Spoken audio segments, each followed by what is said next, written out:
Ngiyanibingelela nonke egameni leNkosi yethu Jesu Kristu. Amen. Ngiyanamukela futhi kule channel yethu Isikhathi Sizwe. Uma umusha wamukelekile, sicela usubscribe.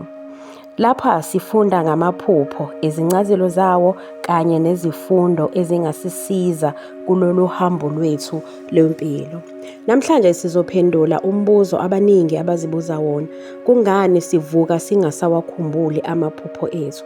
Uma nawe lokhu kukwehlela, bukela le video kuze kube sekugcineni ngoba sizobheka izizathu eziwu7 ezingadala lokhu. Nazi izathu ezingadala lokhu. Number 1, awuvuki ngesikhathi iphupho lisanda kuphela. Kwesinye isikhathi siphupha ngesikhathi sokugcina sokulala.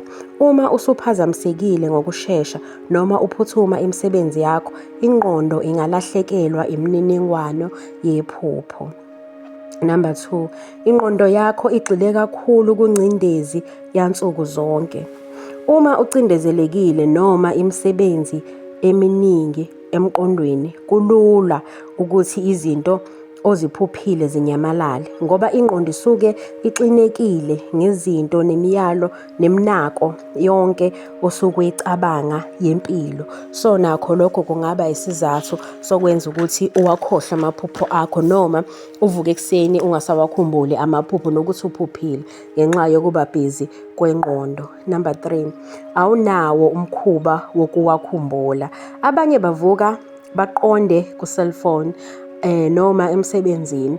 Uma ungaziniki imizuzu embalwa yokucabanga ngalokho okuphuphile, iphupho lingakhohlakala ngokushesha. Uma uvuka nje uxhumele indaba yefoni, uthathe ifoni uscrolle ku-social media noma ucheck ama-emails or ucheck zonke ezinye izinto efonini, ungayinikanga umzuzu wokucabanga ngephupho nazo zonke izinto oyibone kadulele, lokho kungalibalekisa iphupho noma ugcina ukhohliwe ukuthi uke waphupha.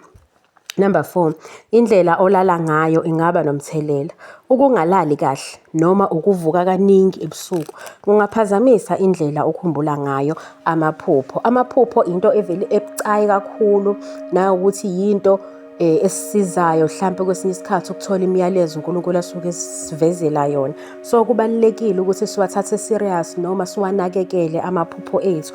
If ungalali kahle ngokwanele, kungaba nawo umthelela lokho ukuthi ungawakhumbuli amaphupho akho. Number 5, akuwona wonke amaphupho ahlala enkumbulweni. Kujwayelekile ukuthi abanye amaphupho akhunjulwe kakhulu kanti amanye anyamalale. Lokho akwenzi ukuthi abe nencazelo enkulu noma nencazelo encane. So akhona amanye amaphupho vele siwakhohlwayo kodwa bese kuba khona lawa asuke ebalekile esiye sivuke siwakhumbula. Ake ngenze isibonelo, thola ukuthi kwesinye isikhathi uyakhumbula ukuthi ngiphuphile yazi kodwa awusawakhumbula ama-details alo lelo phupho. But elinye uthola ukuthi uma uvuka ekuseni uphaphama uyinike lowo mzuzu ukuthi ulicabange, ama-details alo ayavela noma uyakhumbula ukuthi bengihambe endaweni ekuthi noma bengenze ukuthi bengakwenziwa ukuthi. So lokho akusho ukuthi lawo maphupho asuke ebaluleke kakhulu kunalawo wakhohliwe. Kungenzeka kwesinye isikhathi kube ilawa owakhohliwe asuke nanomyalezo obalulekile. Number 6, uvuka ngokuphazamiseka okukhulu. Uma i-alarm likhala kakhulu noma kukhona okukuvusayo noma okukuthusayo ngokuzumayo, ungakhohlwa iphupho obusanda kulibona. Nendlela ovuka ngayo noma nangendlela ophaphama ngayo iyaba nomthelela ekukhohlweni kwamaphupho. Uthola ukuthi uvuswa i-alarm kwesinye isikhathi elikhala kakhulu, likuthuse ngalesikhathi uthuka i-message noma umyalezo noma iphupho noma izinto oyibonile kulelo phupho, kuyenzeka ukuthi zibaleke noma zikhohlwe. So okunye nje kungakusiza ukuthi uzame ukwehlisa i-volume ye-alarm noma uqaphele ulale. Kwesinye isikhathi ngiye ngithi iba intentional ngokulala kwakho ukuthi ulala kanjani nanokuthi uyilungiselela kanjani uma uyolala. Kufana nokuvuka kwakho ukuthi qikelela ukuthi uvuka ngendlela engezukuphazamisa le message uNkulunkulu asuke kade kunikeze yona. Number 7, kukhona ukuntshontsha amaphupho akho spiritual. Esinye seyizathu-ke lesi obekufanele ngabe kube sokuqala kahle kahle, because kwesinye isikhathi kuye kube khona umuntu othi yena akaphuphi, noma athi umuntu yena akakhumbula amaphupho akhe, zonke lezo zinto. Kwesinye isikhathi nokuntshontshwa kwawo amaphupho kuyaba nomthelela owenza ukuthi wena ungawakhumbuli amaphupho akho.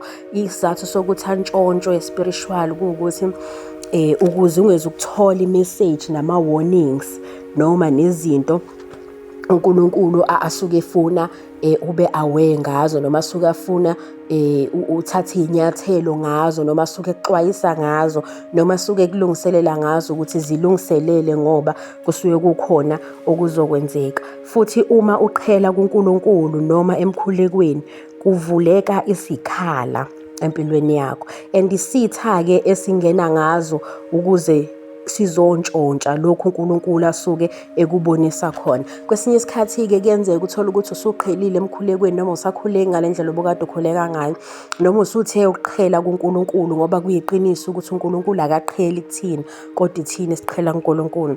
So kungenzeka ukuthi usuqhelile kuNkulunkulu ebese uvula iy'khala.